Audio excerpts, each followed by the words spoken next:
Bonjour à toutes, bonjour à tous. Merci d'être venus assister si nombreuses à cette table ronde Femmes exilées, parcours de migration et de violence. Je pense que tout le panel et moi, on serait d'accord pour rajouter et de résistance. Parce que, bon, vous allez voir, mais je me présente d'abord.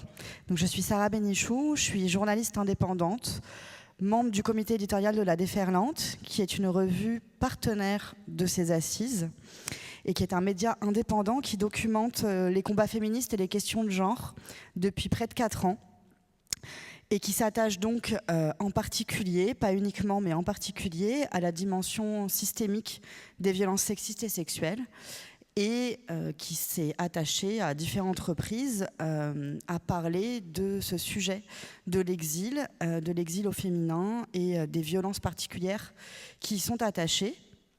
Et donc je suis très heureuse d'animer cette table ronde aux côtés de militants, militantes associatifs et associatives d'associations comme SOS Méditerranée, qui est représentée ici par Mélia Elgarni, juste à ma droite, et Sidi, qui vont prendre la parole à tour de rôle pour nous raconter ce qu'ils font à travers SOS Méditerranée.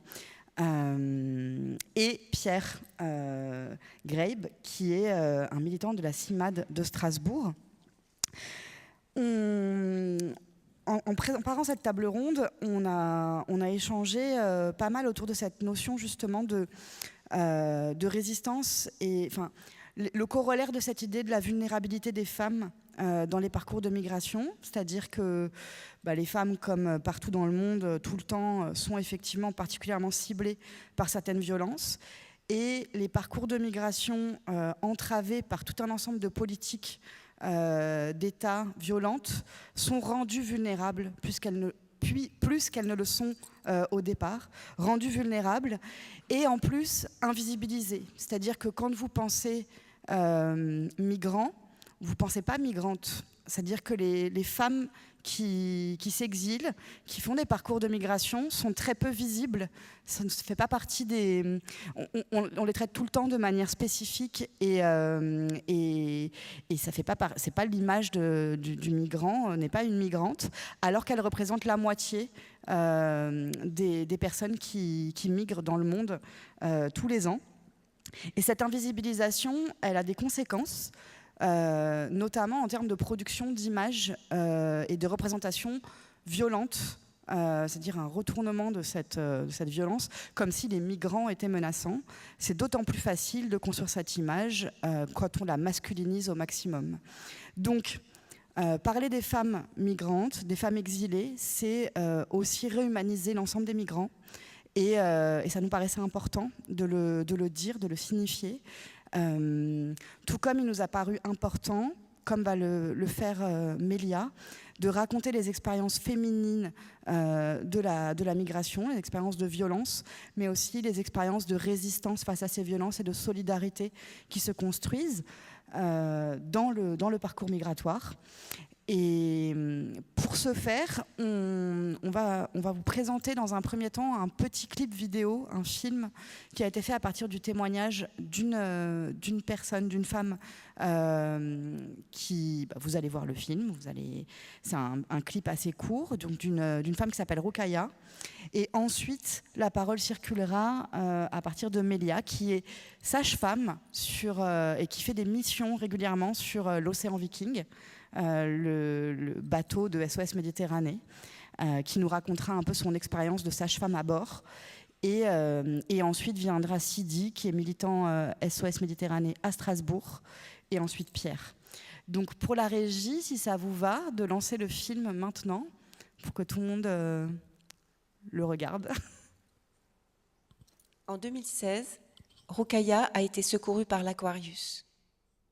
Aujourd'hui installée à Marseille et travaillant comme aidante dans un foyer, elle a demandé à témoigner de son parcours en présence de Marie, psychiatre. Malgré ses blessures physiques et psychiques, elle est en train de se reconstruire, de restaurer sa dignité.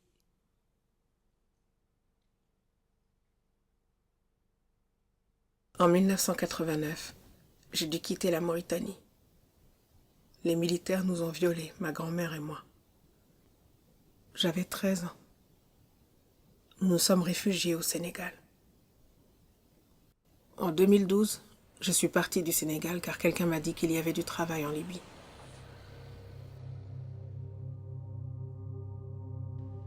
Sur le chemin, on voit des gens qui meurent de faim au bord de la route.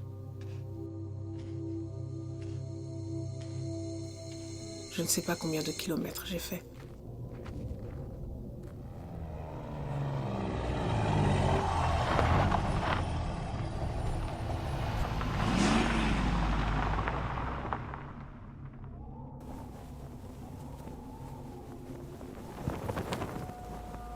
Je suis arrivée à Tripoli en 2015. En Libye, ils m'ont torturée. J'y suis restée 1 an et demi. J'étais enfermée dans un garage. La nuit, même la journée, mon patron venait pour coucher avec moi. Quand je refusais, il prenait sa cigarette et il me brûlait. Il ne m'a jamais emmenée à l'hôpital. J'ai passé des mois avec ces blessures. C'était douloureux. Ça coulait, c'était enflé. Je ne sais pas si le père était au courant que son fils aussi venait me violer. Quand je parlais, le fils me frappait sur la tête avec les armes. J'ai encore la marque des blessures. C'est par la mer que j'ai quitté la Libye. Plus de 150 personnes sont montées dans l'embarcation.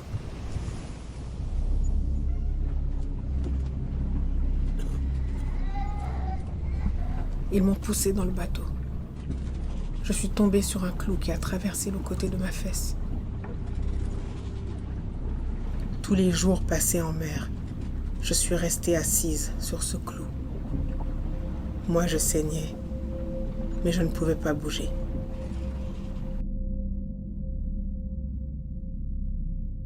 L'eau dans le bateau était rouge. Quelqu'un était allongé sur moi. Je pensais qu'il dormait, mais il était mort. Beaucoup de personnes se sont brûlées la peau car elles étaient assises sur des bidons d'essence. Nous avons passé plus d'1 semaine en mer. Des femmes, des hommes et des enfants sont morts.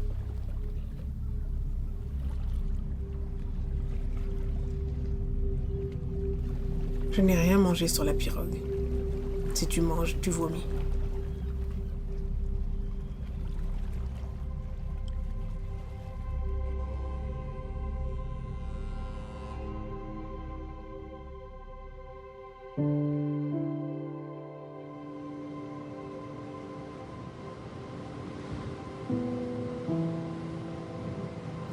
Lorsqu'ils m'ont récupérée, je ne pouvais plus m'asseoir. Nous avons mis 2 jours pour rejoindre la terre. Je n'ai pas pu m'asseoir pendant plus d'1 mois après ça. En Italie, à l'hôpital, j'ai découvert que j'avais l'hépatite. J'ai été très malade. Aujourd'hui, mes blessures sont guéries, mais elles me font encore mal. Mes cicatrices me rappellent la Libye et la traversée. Pourtant, j'ai des rêves et je veux vivre.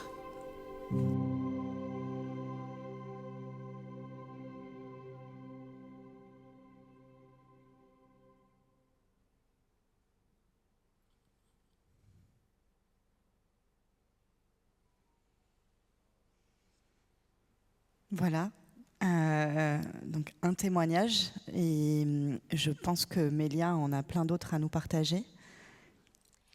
Bonjour à toutes, bonjour à tous. Merci beaucoup d'être présentes et présents.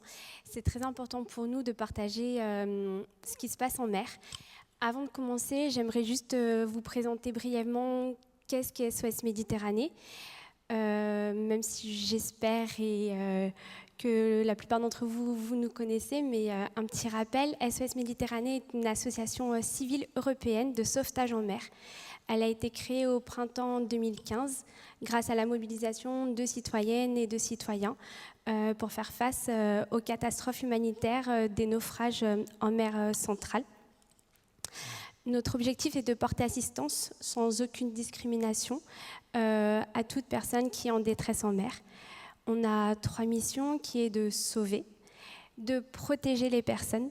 Les personnes secourues sont protégées à partir du moment où elles arrivent à bord du bateau Ocean Viking jusqu'au moment où est-ce qu'on les débarque dans un port qui soit un port sécure, et de témoigner ce que nous faisons aujourd'hui avec les témoignages de ce qui se passe en mer et en donnant la parole aux survivors, comme on les appelle à bord, parce que je tiens à le dire, ce sont des survivantes, des survivants par rapport à tout leur parcours d'exil qu'ils ont pu avoir, par rapport à la traversée en mer Méditerranée et jusqu'au moment où est-ce qu'on les retrouve. Comme vous pouvez le voir, il y a différentes photos derrière vous qui illustrent la vie à bord du bateau. Alors, je suis sage-femme à bord de l'Ocean Viking et mon rôle est de m'occuper des femmes et des enfants que nous accueillons à bord. La première chose, lorsque les personnes arrivent, lorsque les rescapés arrivent à bord, c'est un sourire et de leur dire c'est bon, bienvenue et tu es en sécurité. Parce que pendant toutes ces semaines, tous ces mois, toutes ces années pour certaines personnes, il y a peu eu de sourire, il y a peu eu de tu es en sécurité et c'est l'une des premières choses qui compte et qui est important de leur dire pour que la pression redescende d'une certaine façon. Après l'accueil que nous avons, la sage-femme du coup à bord est là pour s'occuper des femmes et des enfants et de leur expliquer que où est-ce que nous allons aller, qui sommes-nous, mais aussi pour ouvrir la parole. Le welcome speech d'arrivée, c'est aussi de dire nous savons par quoi tu as pu traverser, ce que tu as pu vivre. Et nous sommes là pour t'écouter. Alors l'écoute est très importante. Et à bord du bateau, on a une clinique composée avec un médecin ou une médecin, un ou une infirmière et une sage-femme qui permet de prendre soin des personnes et des rescapés que nous avons à bord.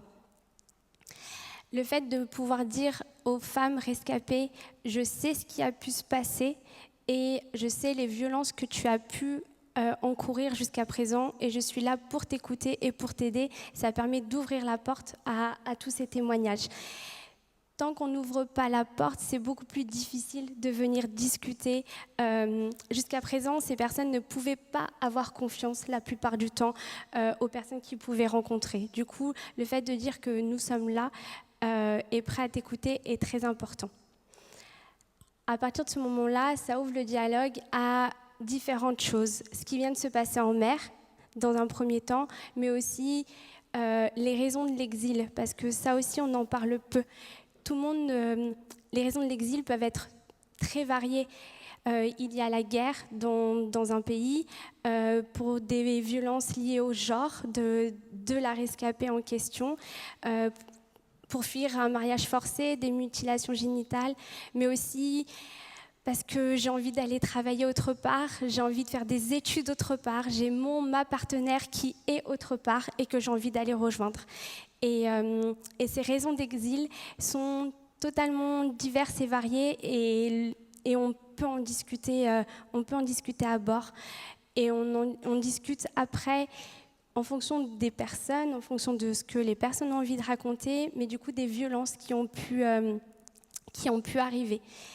Les violences, comme vous pouvez l'imaginer, peuvent être totalement variées. Il y a les violences physiques, les violences sexuelles. Le viol est un moyen, est une arme de guerre, mais c'est aussi utilisé par des passeurs en échange d'une traversée. Et du fait que les personnes doivent traverser de façon clandestine, cela entraîne d'une certaine façon ce qu'il se passe. Il y a les mutilations génitales, il y a toutes les violences physiques que du coup nous allons prendre en charge à bord parce que ça entraîne des cicatrices, des infections. Ce qui est en rapport avec les viols peuvent entraîner aussi des infections. Et l'importance en tant que sage-femme, c'est de dire je suis là pour t'écouter, je suis là pour traiter aussi, parce que du coup, il y a toutes les infections sexuellement transmissibles que nous pouvons traiter à bord. Et il y a aussi les grossesses non désirées qui arrivent et qui sont l'une des conséquences de ces violences. On a toutes les violences qui sont des violences psychologiques qui sont très importantes. Ces personnes-là, ces rescapés-là, pendant des semaines, pendant des mois, pendant toute la traversée des frontières, du désert, de la Libye aussi, en étant là-bas, ont dû subir une pression très importante, une peur constante, la peur d'être arrêtée, la peur d'être emprisonnée. Certaines personnes ont été emprisonnées et ont dû subir un travail forcé, par exemple, subir des violences sexuelles, des violences physiques, ont dû faire des vidéos qu'ils ont dû envoyer à leur famille pour pouvoir donner une rançon, pour pouvoir être libérés. Et ça aussi, c'est une violence psychologique qui se rajoute aux rescapés. Et il y a toutes les violences structurelles qui font que, d'une certaine façon, ces personnes, en fonction de leur trajet migratoire, n'ont plus aucun droit, les droits fondamentaux n'existent pas, l'accès à une sécurité n'existe pas, l'accès à des besoins de base, de manger, de boire, d'être protégé, d'avoir accès à des soins, tout ceci n'existe pas. Et c'est important de parler de ça et d'ouvrir sur la possibilité de pouvoir discuter de toutes ces violences-là qui peuvent exister. Et en préparant la table ronde, tu as évoqué la sororité qui se développait sur le bateau ou avant. Est-ce que tu peux nous en parler de ça ? La sororité, c'est quelque chose de magique pour moi et à chaque fois, ça donne un sourire. Parce que quand tu écoutes tout ça, quand tu es sur le bateau, tu as envie de leur prendre un petit peu de ce qu'elles ont pu vivre pour pouvoir les aider. Mais on ne peut pas faire ça, on peut juste être une écoute. Mais par contre, elles peuvent créer, et ces femmes, ces survivors, ont créé une sororité du fait de leur parcours migratoire. Il y a une entraide exceptionnelle, que ça soit durant la traversée des frontières, durant la traversée du désert, que ça soit en Libye, cette entraide-là existe. L'entraide d'un enfant et l'enfant de tout le monde. Et sur un bateau, sur le bateau de l'Ocean Viking, l'enfant est l'enfant de tout le monde. Et si la maman est en train de dormir, mais que sa sister, parce que tout le monde s'appelle sister à bord, et ben sa sister ne dort pas, c'est elle qui va s'en occuper. Et ça, c'est juste magique. Il y a le partage, tu peux t'asseoir à côté de quelqu'un, une survivor qui va vouloir commencer à raconter quelque chose, et tu vas lui dire, tu veux qu'on aille dans la clinique pour qu'on soit un peu plus seule et dans un endroit clos, et elle va te dire la plupart du temps, non, j'ai envie que ma sœur soit là pour qu'elle me soutienne et pour qu'elle aussi, elle puisse partager ce qu'elle a à raconter. Et elles sont fortes, elles sont très très fortes. Et cette sororité-là, cette entraide-là fait que tu as envie d'applaudir, concrètement. Et tu as envie de leur dire bravo, bravo, parce que ça permet d'avancer. Et est-ce que toi, le fait d'être sage-femme sur le bateau, c'est aussi un acte de sororité ? Ah, totalement. C'est un acte de sororité parce qu'elles s'appellent sister, mais je les appelle sister aussi. Et on est là pour se soutenir. Et je ne peux pas imaginer ce qu'elles ont vécu. On en parle, je suis là pour les aider, mais je ne peux pas imaginer à quel point ce qu'elles ont vécu peut être traumatisant. Mais par contre, on est là pour leur dire « t'es plus seule et je suis là avec toi ». Ok, merci Mélia. De rien. Et donc ça, c'est sur le bateau. J'imagine que tu vois aussi des naissances, il y a aussi des moments joyeux. Il y a des moments joyeux, il y a des moments... les femmes enceintes, c'est la première fois, des fois sur le bateau, qu'elles ont une échographie. Du coup, j'ai un petit échographe sur le bateau et on peut faire une échographie. Ma précédente rotation, j'avais un couple. C'était la première fois qu'ils entendaient les battements de cœur de leur bébé. C'était juste magique de pouvoir leur faire écouter, de pouvoir découvrir le sexe du bébé ensemble. Et ça, c'est beau. Il y a ces moments joyeux-là, il y a les moments de partage. Alors, on peut avoir un moment difficile de raconter quelque chose qui s'est passé en Libye ou durant le trajet migratoire qui a été horrible, et quelqu'un va se mettre à chanter et tout le monde va continuer à chanter ensemble. Et ces moments sont hyper importants. Du coup, il y a un peu une concentration et du récit des violences et en même temps de la force pour y faire face, quoi. Tout à fait. Tout est imbriqué et tout est mélangé parce qu'il y a le récit de la violence et il y a tout ce dont elles ont dû traverser pour en arriver là, mais il y a aussi la force qu'elles ont eue pour en arriver là, et aussi l'espoir, parce que du coup, ok, il y a eu toute cette traversée, cet exil, mais c'est pour une raison, et c'est pour aller pour elles vers du mieux en arrivant ici.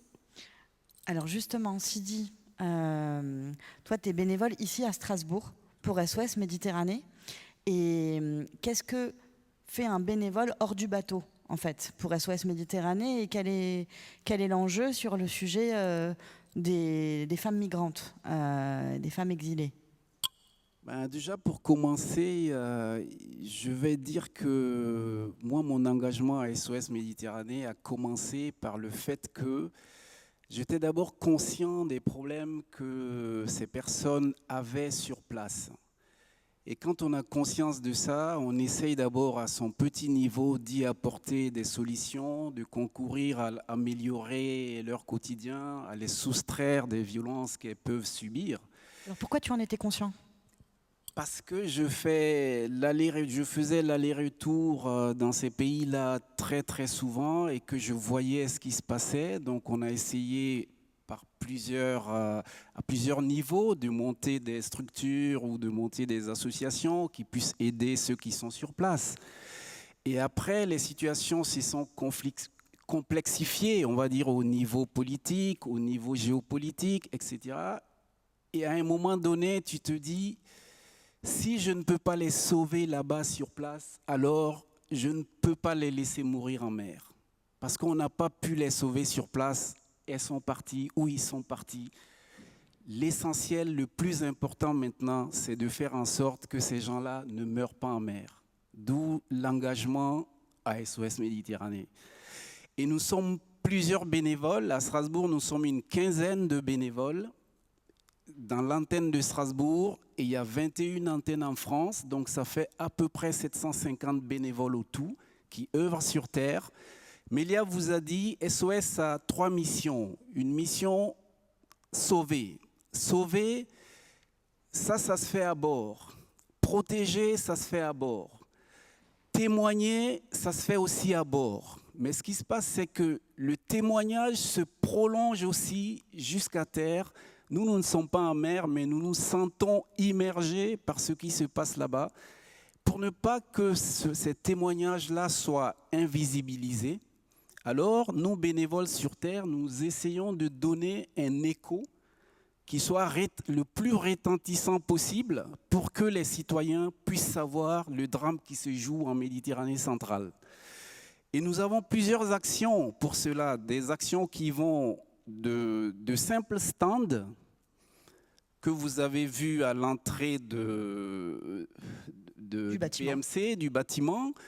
Nous faisons de la mobilisation citoyenne donc à travers ces stands-là, mais nous faisons aussi de la mobilisation citoyenne à travers des conférences, à travers des débats, etc. Et encore, on ne peut pas lutter pour quelque chose dont on n'a pas conscience. On dit souvent que les humains sont souvent dans des dispositions d'inconscience qui fait qu'ils ont souvent tendance à croire que ce qui se passe va de soi et de l'accepter. D'où notre engagement aussi à aller au plus près des enfants, au plus près des jeunes pour apporter le témoignage. Et c'est ça qui fait que nous intervenons dans les écoles, dans les collèges, dans les lycées et même au-delà pour sensibiliser les gens, pour leur donner conscience qu'ils aient une claire perception de ce qui se passe aujourd'hui dans ces zones-là. Donc, nous, on est à votre disposition. On a un stand dehors que vous pouvez visiter. Je vous dis ça parce que le nerf de la guerre, de notre opération, de notre mission, ça reste l'argent. Et un bateau, c'est 24 000 € par jour de navigation. Et tout coûte cher. Et avec l'inflation actuelle, la montée en flèche des prix du carburant, etc., tout est devenu cher. Donc, nous avons aussi besoin de récolter des fonds pour pallier à ces coûts-là.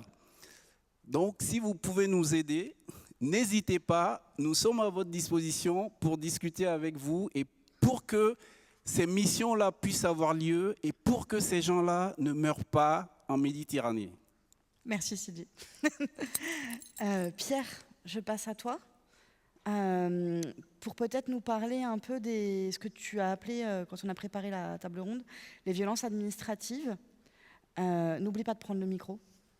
Parce que oui, tout ce que tu racontais, Mélia, en fait, ça ne s'arrête pas une fois arrivé, et notamment quand on regarde du point de vue des femmes.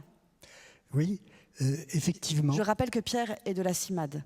Oui, alors la CIMAD, c'est une association qui a cette année 85 ans et qui s'est occupée depuis ses origines de ce qu'on pourrait appeler les indésirables.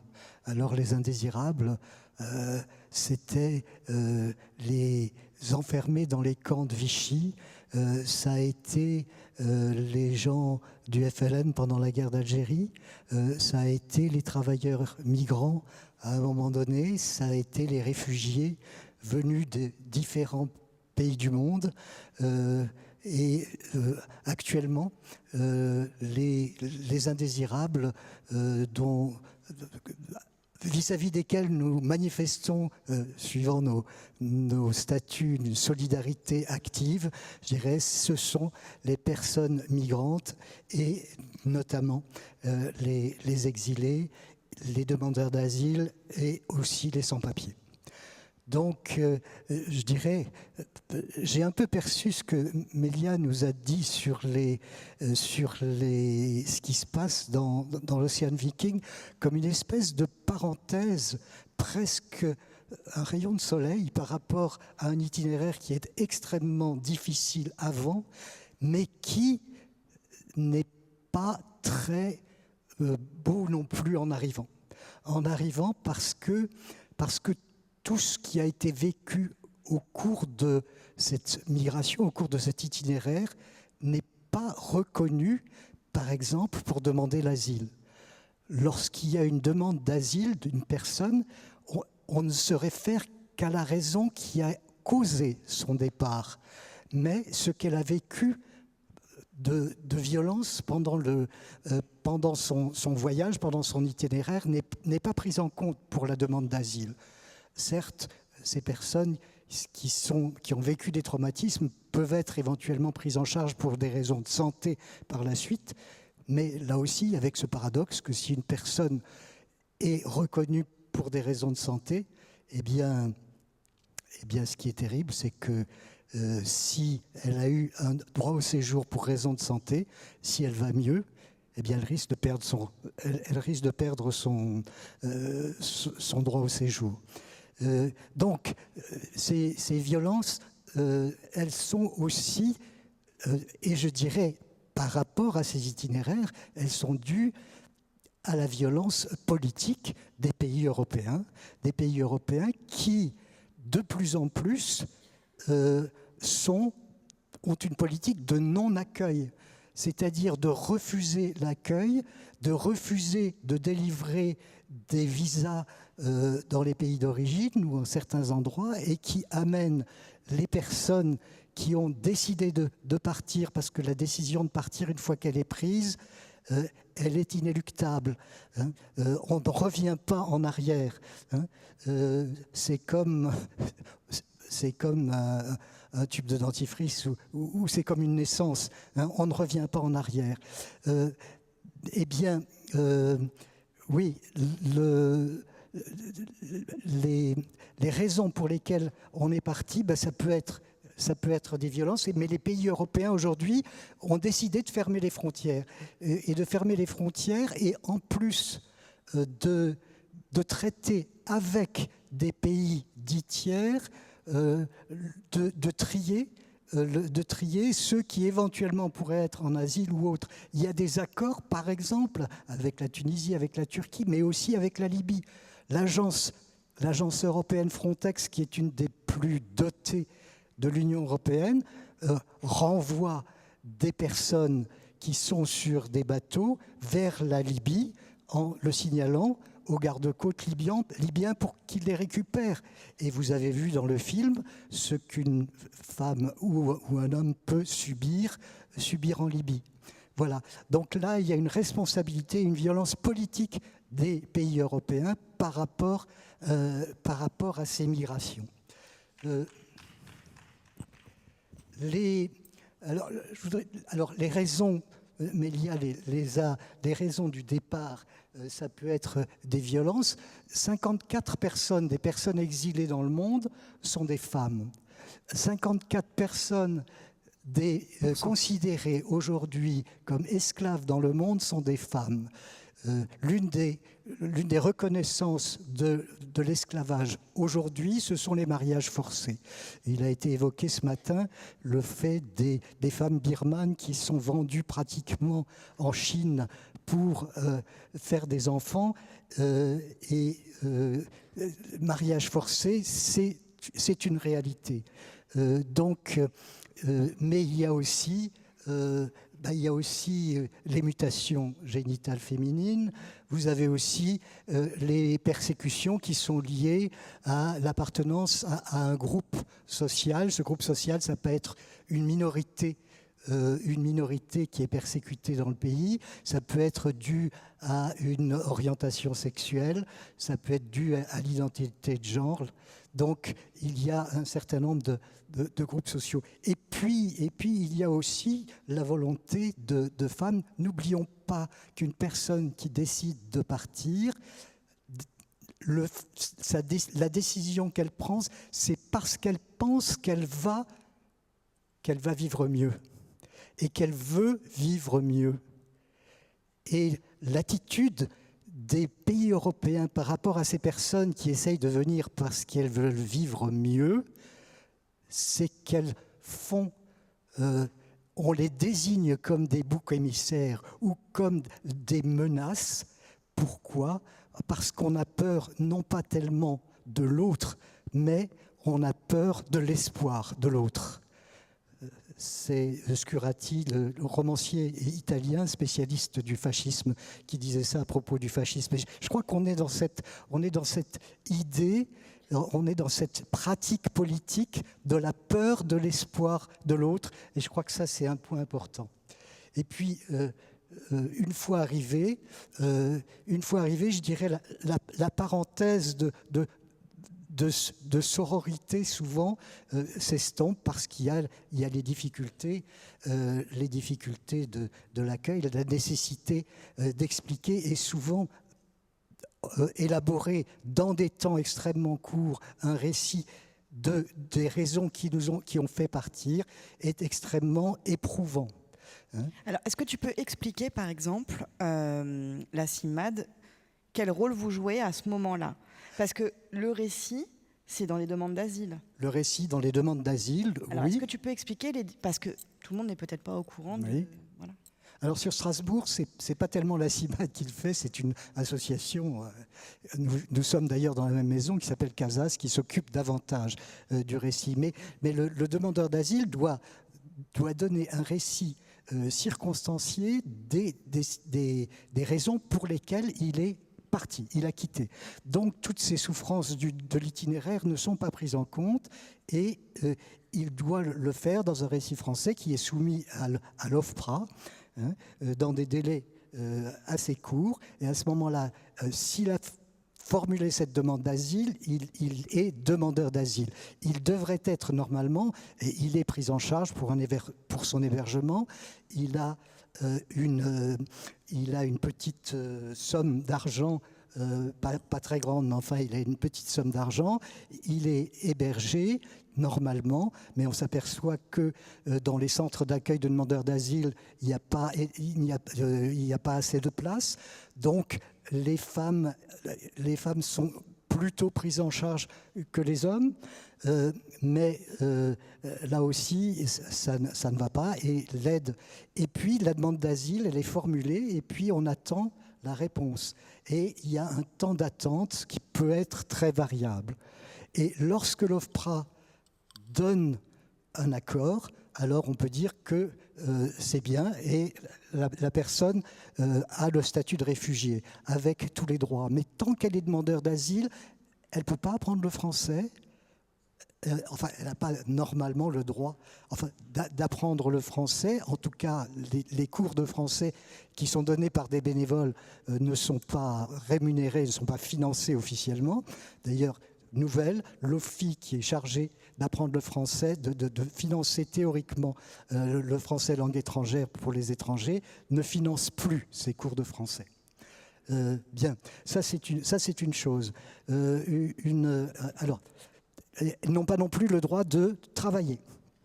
Non pas de travailler pendant le temps de la demande d'asile. Que fait la CIMAD par rapport à ça? La CIMAD, et par rapport aux femmes la en CIMAD particulier comme CASAS accueille les personnes pour les accompagner dans leur démarche et aussi, eh bien, on a des cours de français, en fait, des ateliers à Strasbourg, c'est des ateliers sociolinguistiques, justement pour apprendre un peu les codes, pour se mettre, pour trouver les premiers points d'intégration, enfin de trouver leur place. Mais c'est pas toujours évident. Là, c'était l'asile. Mais vous avez aussi alors, les autres violences que les femmes étrangères subissent en France. Et alors, tu m'as demandé de parler de la violence administrative.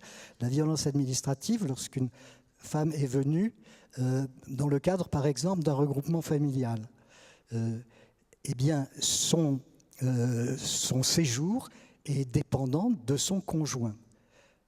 Il arrive quelquefois, alors ce n'est pas complètement généralisé, mais ça arrive quand même relativement souvent, que le conjoint soit violent et que la femme subisse des violences de la part de son conjoint. Alors quelles sont ces violences? Ça peut être des violences de caractère sexuel, ça peut être des violences économiques, on ne lui donne pas d'argent, ça peut être des violences psychologiques, l'enfermement, et la femme reste toujours et n'a pas de vie publique. Vous avez quelquefois des maris qui empêchent leurs femmes, par exemple, d'aller à un cours de français dans une association.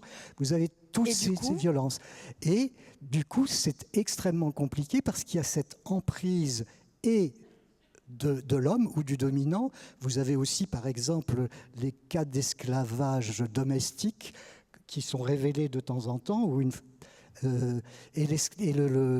la violence administrative, c'est si de la part du dominant, que ce soit un conjoint ou quelquefois un proxénète ou un employeur, enfin un esclavagiste domestique, ben, il lui prend ses papiers. Si tu me quittes, eh bien tu es sans papier. Et tu perds ton droit au séjour. Donc là, il y a une difficulté grande pour se décider à porter plainte, pour se décider à avoir une sortie de cette violence subie. Je crois qu'il faut être très attentif à cela, à la difficulté qu'ont les femmes pour sortir de cette soumission, sous ses différents aspects. Alors, parce qu'une personne qui arrive à porter plainte peut avoir une ordonnance de protection, peut bénéficier d'une ordonnance de protection. C'est-à-dire qu'elle peut quitter son conjoint ou ce dominant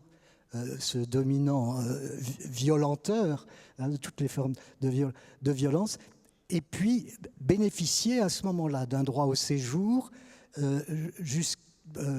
qui peut être même renouvelable pendant 1 an. Mais c'est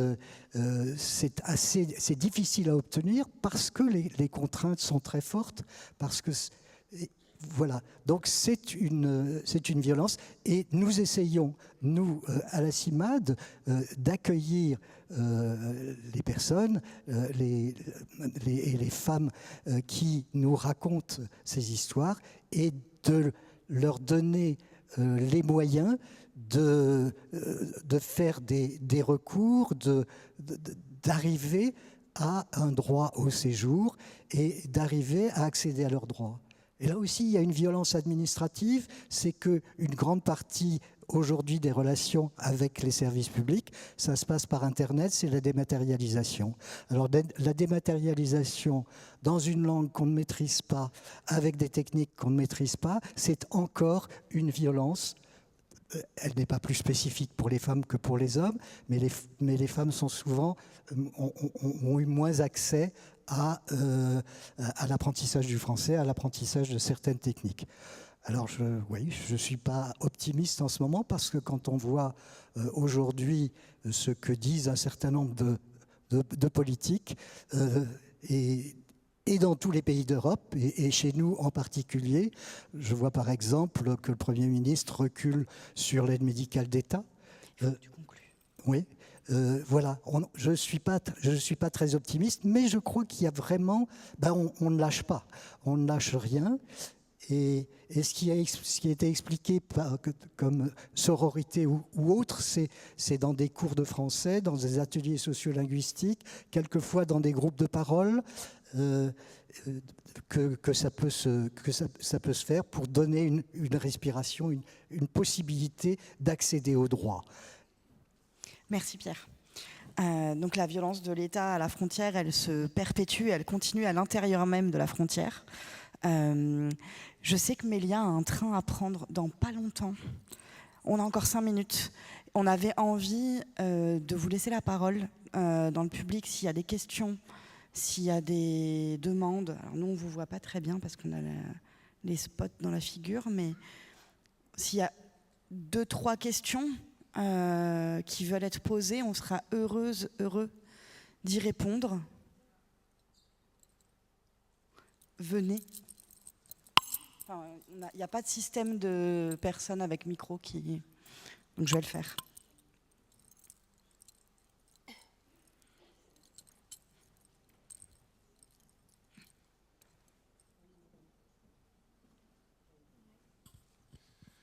Donc bonjour à tous. Donc moi je suis éducateur stagiaire dans un centre d'hébergement pour mineurs non accompagnés à Strasbourg.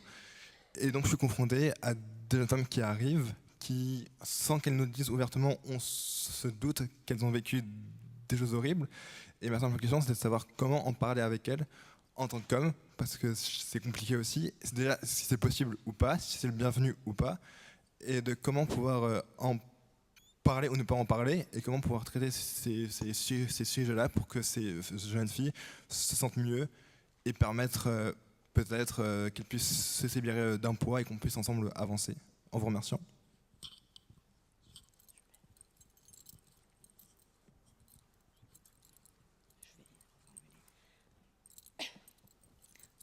Donc, à savoir comment libérer la parole et comment l'accueillir dans les espaces où des jeunes femmes migrantes peuvent être accueillies, tout simplement. Et quelle est la place des hommes et des femmes, en fait, dans l'accueil de cette parole chez les professionnels? Peut-être que Mélia, tu as une réponse à apporter? Alors, pour répondre à ta question, je vais la prendre à l'envers. C'est que, par exemple, sur le bateau de l'Ocean Viking, c'est la sage-femme qui est en charge de parler des violences sexuelles. Du coup, j'en parle avec les femmes, mais j'en parle aussi avec les hommes.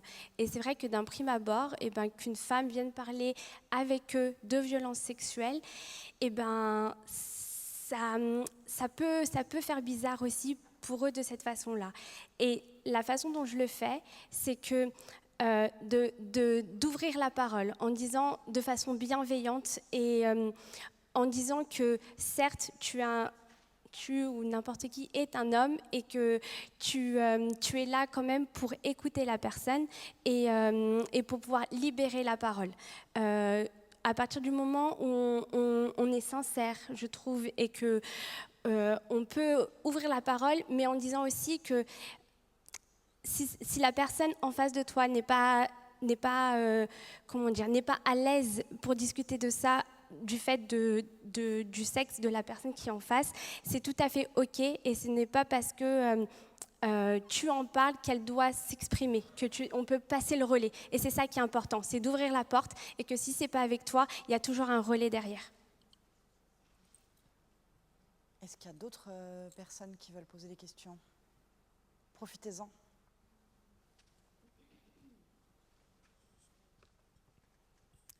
Bonjour, merci pour tout ce que vous faites, c'est absolument magique, fabuleux. Moi j'ai une question qui n'est peut-être, je ne sais pas si vous pouvez m'aider à y répondre, en tout cas je vais la poser. Par hasard, je suis tombée sur une jeune femme qui subit des violences domestiques dans un pays étranger. Et en fait, c'est de la part de sa propre mère. Elle a essayé plusieurs fois de porter plainte. Et en fait, au commissariat, on disait que le paradis venait d'en dessous des pieds de la femme, ce que je peux comprendre dans un certain contexte.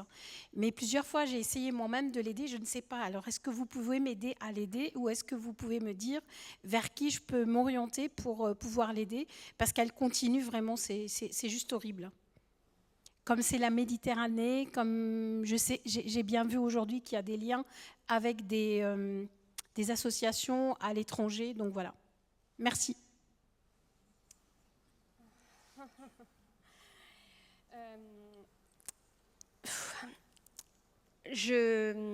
Et des associations locales, parce que avec l'exemple que vous donnez, on revient avec des violences administratives. Pierre a parlé des violences administratives qui peuvent se produire en France, mais il y a toutes les violences administratives qui se font dans le pays d'origine ou durant le trajet migratoire, de ne pas avoir accès à pouvoir aller porter plainte ou à pouvoir s'enfuir. C'est quel pays? Est-ce que ça vous... Maroc. Pour l'instant, je n'ai pas de contact à vous donner comme ça, mais je peux y réfléchir et voir avec d'autres personnes aussi que moi et pouvoir vous renseigner. À la fin, si vous voulez bien aller au stand, je ne serai plus là, voilà, mais voir avec mes collègues et laisser vos coordonnées. J'allais proposer ça, c'est-à-dire qu'on va clore la table ronde, mais vous avez vu, il y a un hall avec tout un ensemble d'associations extrêmement diverses. Je vous invite vraiment à aller les voir, à poser vos questions, et sur des questions très concrètes comme ça, les associations sont des ressources. La CIMAD présente une exposition également. Vraiment, n'hésitez pas à voir les personnes qui tiennent ces stands. Et d'ailleurs, il y a un stand de la Déferlante, donc n'hésitez pas à y passer pour voir les différents numéros de notre revue et vous abonner à notre newsletter en laissant vos coordonnées et discuter avec les journalistes qui sont présentes. Voilà, j'étais très contente d'animer cette table ronde. Oui, je voulais juste dire que l'exposition est à l'étage, et c'est l'atelier des femmes fortes. L'atelier des femmes fortes qui montre aussi bien les causes de départ, les violences subies pendant l'itinéraire et les difficultés subies ici. Et c'est avec l'association Frantz Fanon, qui est avec la CIMAD à Montpellier, et une photographe du Mali. Les images parlent et les textes aussi percutent. Est-ce que Sidi, tu veux rajouter quelque chose pour conclure? Moi, j'ai une autre table ronde à animer, donc je vais devoir filer. Je pense qu'on va clore sur ces dires de Pierre, et puis nous, on vous attend à notre stand pour continuer le débat et puis pour vous éclairer encore plus sur ce que nous faisons. Merci à vous et à très bientôt.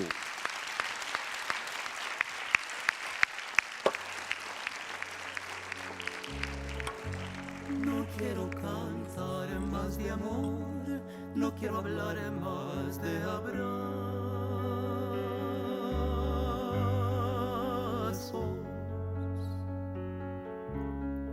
No tengo miedo del desierto, de las luces lejanas, de las noches más negras y del mar sin color. Quédate en el silencio, nace el sol y del silencio nace el llanto.